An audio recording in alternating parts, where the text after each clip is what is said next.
Yo, what up fam? It's Phantom, and in today's video, we're going to be going over the top 5 Pokemon MMOs of 2023. Before we get started, if you guys like this video, make sure you hit the like button and subscribe for more videos like this. It helps me out a bunch.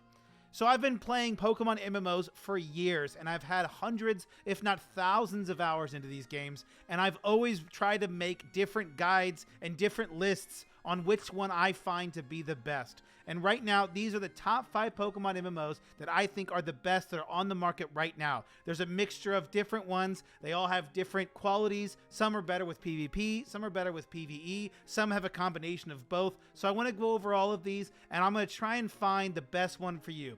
If this one's number 5 or number 1 on this list, it does mean I think it's a little better the lower down on the list it goes, but it can easily be interchangeable. A lot of these are pretty fun, and you really have to find which one works best for you as a player. So we'll go over all the features of them, and you can kind of figure out from there.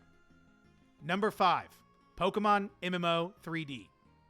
This game, in my opinion, is a heavily underrated game, and I think more people should pay attention to it. I started playing this one recently with friends, and I went in kind of not really expecting to play it very much, but it has a surprising amount of content. When I originally looked at this game years ago, it was a lot different than what it is now. They've recently had a graphic overhaul, and they've changed a lot about the game, and they've changed really what you can do in the game. A couple years ago, I think they really kind of went a totally different direction, and I think it's all for the better. The direction they're going to now seems really fun.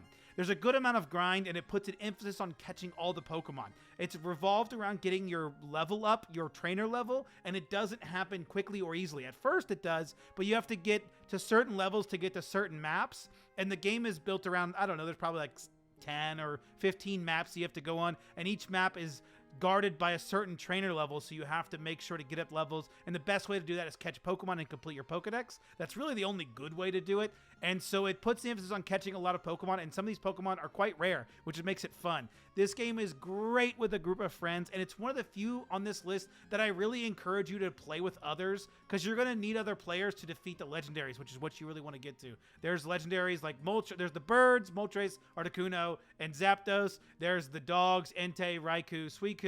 There's Mew, Celebi, and Mewtwo in the game, and all of them take a group of people to get, other than maybe Mew and Celebi. Those are a little rarer. Those are actually 1 out of 1 million. That's a whole other thing, but it takes a while to get mythicals, but for the legendary Pokemon, they're set spawns that you know where to get them, and you need to go in with a group, and it really feels like you're going into a raid. I think when me and my friends were playing, and we would go to the Pokemon, we'd be like, charge, and all of us would run with our Pokemon, so it was really fun. Another thing really cool about this game is you use the Pokemon itself. You aren't using your trainer, you're using your Pokemon, so you're the one fighting, you're the one aiming at them, you're the one doing all the things, so that makes it really fun and interactive and different from the rest of these Pokemon games.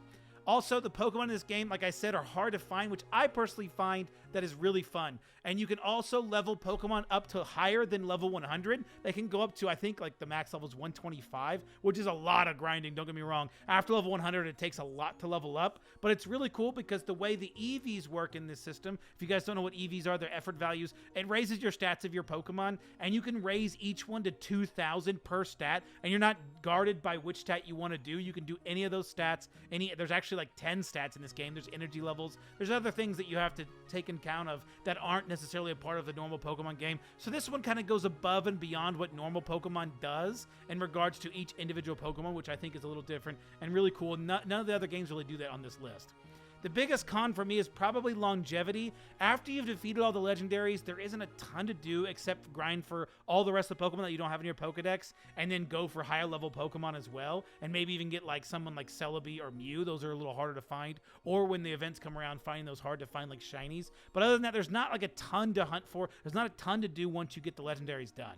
Also, the only other con I have for this is there has been some recent developer drama. There's been a lot of backlash with the game in the newest update, and I think the developer kind of just had enough and couldn't deal with the backlash, and so has kind of walked away. It's only been like 3 weeks since that happened, so we could be seeing a developer start to come back to the game and start to listen to the players that are good for the community and not these terribly toxic players. So I hope that that happens, but just in case, I wanted to put this in here. There might be less updates now going forward because there was just about weekly updates prior to this, and it just recently happened. So I'm hoping the developer sees that there's a lot of players that are enjoying their game that don't really talk, and then the loud, annoying ones that are just nothing but negativity are a few and far between. Number 4, Pokemon. I played this game when it first came out a ton, and to say the most about this game, the one quality that it has above every single else of the other ones is it's easily the best graphics of all the Pokemon MMOs. I think it's better even than Pokemon MMO 3D. Pokemon MMO 3D feels kind of like almost an acid grab at times. This one really feels like it was built from the ground up to just be really, really solid graphics, which is beautiful to look at.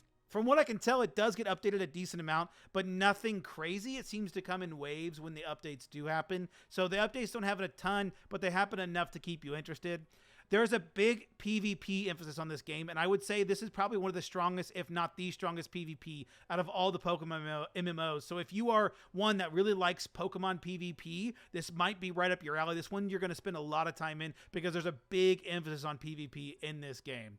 Outside of PvP, there isn't a whole lot to grind for. Once you get through the few regions, there's not a ton to hunt for because Pokemon aren't terribly rare. So getting all of the Pokemon that you want on your team can happen fairly quickly. And after that, it just feels like you're just grinding for money or just grinding for Pokemon to sell to others. There's not a ton to do in the end game.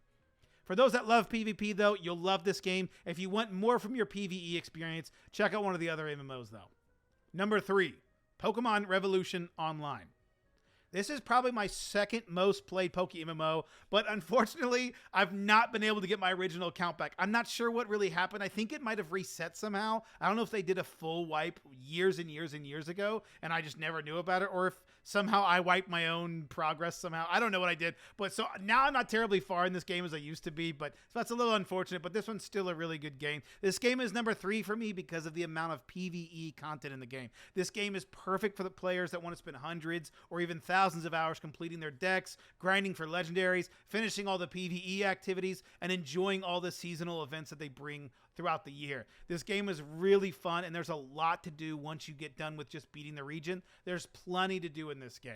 This is also another Pokemon game that makes Pokemon rarer and they're harder to come by, which in my opinion is a big plus, but some might see that as a negative. You might not want to grind for your Pokemon that you want. You want to be able to get it at a decent rate. This game doesn't really do that. It's got higher rarities. You know, it's got 1 out of 2,000 and things like that. 1 out of 10,000 I think is one of the higher ones. So some of the Pokemon in this game are pretty hard to find, and especially with like the pseudo legendaries. So it's going to take you some time to find those. And if you aren't a big fan of that, that might be a con for you. But for me, that's a plus. It also seems like there's only been one big update all year this year. So this one might not be getting as much support from the devs as it had in the past. But if that doesn't seem to be the case and there are more updates that I'm just not seeing, please let me know in the comments. I did look into this and I thought I only saw one really big one, but I could be wrong with that. But from what I can tell, there was only one big update. And so there's not a ton of new content coming to the game. So if you're looking for a game that's heavily updated, this one might not be for you. Number 2, Pokemon MMO. Oh, Pokemon MMO. I'm going to get some hate for not having this at number 1, but number 1 and number 2 on my list can really be interchangeable depending on your preference, but for me, this is going to go for number 2. For starters, Pokemon MMO easily takes the cake for the amount of effort and updates that are put out by the devs. These devs constantly update this game, and in fact, recently they just updated a whole new region, the Johto region, and a lot of players seem to really enjoy that update, so this one is heavily updated, and the devs really seem to focus on making this the best game they can possibly make it. Alongside the most dev support, it also has the most player support. As far as I know, they've never been super well known, but this game, as I can see it at a glance, has a huge player base. I promise you, you'll never feel lonely in Pokemon MMO. That's for sure. This game has a ton of players, and that's one of its biggest pluses because you know there's always other people to play alongside. You know that this game's not going to die anytime soon. I don't think any of these are going to die anytime soon, but this one certainly has a lot of longevity in that regard. In regards to longevity for the gameplay, Pokemon MMO has a ton of PvP and PvE content, but PvP is probably the biggest focus for the game. Don't get me wrong, you'll have plenty to play regardless of playstyle, but PvP is a big deal in this game, and it seems to be the most emphasized. My only real gripe with this game is how easy Pokemon are to obtain. It makes the main grind getting a good nature and good IVs, and not necessarily about getting rare Pokemon. Shiny hunting, though, is a lot harder in this game, with odds being, I think, like 1 in 30,000. Don't quote me on that, but without any boosts, they are like around 1 in 30,000. So they are rare, but rare Pokemon like pseudo legendaries aren't really hard to come by. You can find a Dratini relatively quickly. You know, it's like a 5% encounter, I think. So nothing like some of the other MMOs that make those Pokemon that are a little bit more rare in the games rarer in these MMOs. So they're a little easier to come by. So it's not necessarily the emphasis on getting super rare Pokemon. It's more so getting really good rare Pokemon. The only other problem I have, and again, it might be a personal preference, is how they deal with legendaries. You can't really catch legendaries in the typical sense. You technically can get a legendary, but it's like a King of the Hill style minigame, and you lose the legendary once someone beats you with it and takes it from you. So it's a different way to do it, and it does make it to where you can't just bum rush the game with legendaries, but in my opinion, it doesn't feel very rewarding to not be able to grind for a legendary or get a really strong Pokemon like that by having to really grind for it. It just kind of is there, and it's kind of like a background thing that a ton of people don't focus on because there's not I don't think, as far as I understand it, there's not really good rewards for doing so. So it's more of just like a mini game. Overall, Pokemon MMO is an incredible game and one that you can spend thousands of hours in, regardless of whether you like PvE or PvP. But in my opinion, it's going to go to number 2 because number 1 takes the cake with PvE content, which is my bread and butter and what I prefer. Number 1, Pokemon Planet. Pokemon Planet is the game that I've spent hundreds, if not thousands of hours in. It's the main game that really started my channel, and I have a soft spot in my heart for this game. In the past, I've ranked this MMO lower, mostly because of the lack of updates, but this game seems to be trying to make its resurgence. The devs seem to be making a lot of strides in updating the game, and the game has gotten its largest update with the move to Unity earlier this year. For those of you that have been around the channel for a while, this update was about 2 or 3 years later than expected, but hey, it's better late than never. This game, regardless of how much it gets updated, the game has so much content, it's insane. There is literally so much to do and so many ways to play the game. You can hunt for rare Pokemon, because Pokemon are hard to find in this game. You can hunt for legendaries, which are really hard to find. In fact, at base odds, they're 1 in 135,000, so they're very hard to find. But when you do so, I haven't found my own yet, but I've heard that when you do find one, it is incredibly rewarding. There's mining, there's fishing, there's PvP, there's a battle tower, and the list just goes on. And not only do you have each of those things that you can do, each of these activities has a system that also rewards the player for grinding and focusing on one feature. Things like mining levels and fishing levels makes it to where you don't feel like you're just seeing the same Pokemon over and over again. You're actively working towards something. When you're hunting for legendaries, you're getting money, so you're actively grinding. You could get items while you're grinding that are also super rewarding. And there's just so much you can do, and anything that you do is always rewarded as long as you're playing the game. Also, this game is perfect for somebody wanting endless PvE and PvP experience. There's always something to work toward for thousands upon thousands of hours. This game can be quite tedious for those that don't have as much time to play, as this game heavily rewards those that spend a lot of time playing it. But if you have some time to play this game and you want to put a lot of time into an MMO, this is the one for you. If you're the type of person looking for one game to endlessly play, this is the only MMO you should be looking at. This game will keep you occupied for years, if not decades. If you're looking for a game that you can beat and enjoy for 100 hours, look toward other MMOs. If you're looking for a longevity and a long experience and a lot of fun, stick with Pokemon Planet. It's an incredibly rewarding game. Thank you all so much for watching. I'll see you in the next one.